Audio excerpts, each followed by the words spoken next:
अवधूत चिंतन श्री गुरुदेव दत्त श्री स्वामी समर्थ। स्वामी भक्त हो, आजचा हा व्हिडिओ फक्त एक कथा नाही, कदाचित हा संदेश थेट स्वामींनी तुमच्यापर्यंत पोहोचवलेला आहे। म्हणून विनंती आहे, हा व्हिडिओ शेवटपर्यंत नक्की ऐका।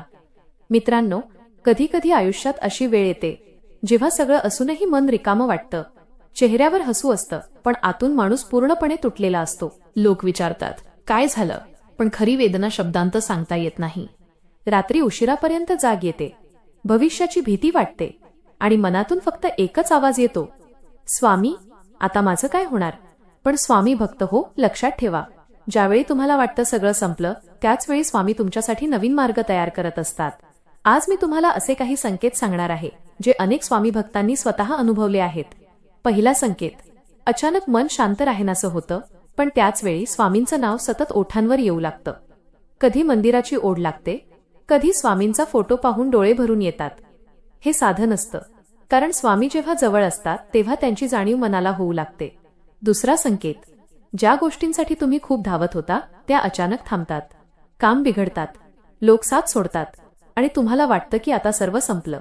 पण खरं सांगू, कधी कधी स्वामी तुमच्याकडून काही गोष्टी दूर करतात, कारण त्याहून चांगलं काहीतरी तुमच्यासाठी तयार असतं। तिसरा संकेत, तुम्ही अचानक खूप भावुक होता, छोट्या छोट्या गोष्टींनी मन भरून येतं, कारण आतापर्यंत तुम्ही खूप सहन केलेलं असतं आणि स्वामींना तुमच्या प्रत्येक अश्रूची जाणीव असते। आता शेवटची आणि सर्वात महत्त्वाची गोष्ट, जर आज तुम्ही खूप थकलेले असाल तर एक क्षण डोळे बंद करा आणि मनापासून फक्त एवढंच म्हणा, स्वामी, मी हरलोय, पण तुमच्यावरचा विश्वास अजून जिवंत आहे। विश्वास ठेवा, स्वामी कधीच भक्ताला एकटं सोडत नाहीत। आज नाही तर उद्या, पण तुमच्या आयुष्यातील अंधार नक्की संपणार आहे, कारण प्रत्येक कठीण काळानंतर स्वामी भक्ताच्या आयुष्यात एक सुंदर सकाळ येतेच।